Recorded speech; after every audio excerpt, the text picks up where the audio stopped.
రాష్ట్ర కమిటీ పిలుపు మేరకు తెలంగాణ ఉద్యమకారుల వివరాల సేకరణ చేపడుతున్నట్లు తెలంగాణ ఉద్యమకారుల ఫోరం సభ్యులు తెలిపారు. కాంగ్రెస్ ఇచ్చిన హామీలు జూన్ 2 వరకు ప్రకటన ఇవ్వాలని, నెరవేర్చాలని హన్మకొండ జిల్లా కమలాపూర్ మండలం తెలంగాణ ఉద్యమకారుల మండల అధ్యక్షులు మోటం సంపత్ డిమాండ్ చేశారు. మండలంలోని ఉద్యమకారులు తమ వివరాలు మండల కమిటీకి బయోడేటా ఫామ్ ఇవ్వాలని కోరారు.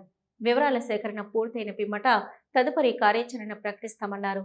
ఉద్యమకారులందరూ తమ వివరాలను నమోదు చేసుకోవాలని కోరారు. ఈ కార్యక్రమంలో నాయకులు, ఉద్యమకారుల మండల ప్రధాన కార్యదర్శి కత్తి రమేష్, రాష్ట్ర కో కన్వీనర్ మోకిడ ప్రసాద్, కోశాధికారి తుమ్మ శోభన్ బాబు, గుండ్రప్ సంతోష్, రామస్వామి, కుక్కల రవీందర్, ముప్పు కొమరయ్య పలువురు పాల్గొన్నారు. ఉద్యమకారుల ఫోరం రాష్ట్ర కమిటీ పిలుపు మేరకు ఈరోజు కమలాపూర్ మండలంలో ఉన్నటువంటి తెలంగాణ ఉద్యమకారులకు సంబంధించినటువంటి వివరాల సేకరణ గురించి ఈ ప్రెస్ మీట్ ఇవ్వడం జరుగుతుంది.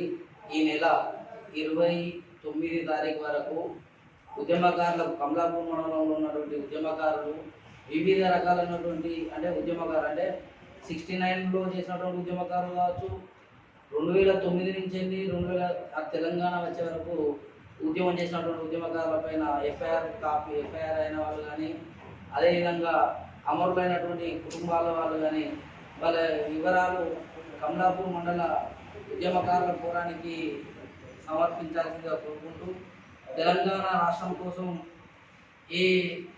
ఎన్ని కష్ట నష్టాలైనా ఓడ్చి మేము రాష్ట్రం రావడం ఎజెండాగా పనిచేసినటువంటి ఉద్యమకారులను గుర్తించకపోవడం గత ప్రభుత్వాల యొక్క వైఫల్యాలను నెమరు వేసుకుంటూ, అదేవిధంగా కాంగ్రెస్ ప్రభుత్వము మేనిఫెస్టోలో పెట్టిన విధంగా తెలంగాణ ఉద్యమకారులను గుర్తిస్తాము, వాళ్ళకు సముచితమైనటువంటి స్థానం కల్పించుకుంటూ వాళ్ళను ఉద్యమకారులకు 250 గజాల ఇళ్ల స్థలాలు, ఇల్లు లేని వాళ్ళకి ఇల్లు కట్టివ్వడం, అదేవిధంగా వారికి పెన్షను, తెలంగాణ ఉద్యమకారులకు ఒక బోర్డు ఏర్పాటు చేస్తామని చెప్పేసి వాళ్ళు ఇచ్చినటువంటి మేనిఫెస్టోలో ఇచ్చినటువంటి విధంగా వాళ్ళు అమలు చేయాలని చెప్పేసి కోరుకుంటూ, అదేవిధంగా ఈ ఉద్యమంలో ఈ అమరులైనటువంటి కుటుంబాలకు కావచ్చు, ఉద్యమాలకు అనేక రకాలైనటువంటి ఆటుపోట్లు ఎదురైనటువంటి ఉద్యమకారులను ఆదుకోవాలని చెప్పేసి కోరుకుంటూ, కమలాపూర్ మండలంలో ఉన్నటువంటి ప్రతి ఉద్యమకారులు వాళ్ళకు సంబంధించినటువంటి ఉద్యమ వివరాలు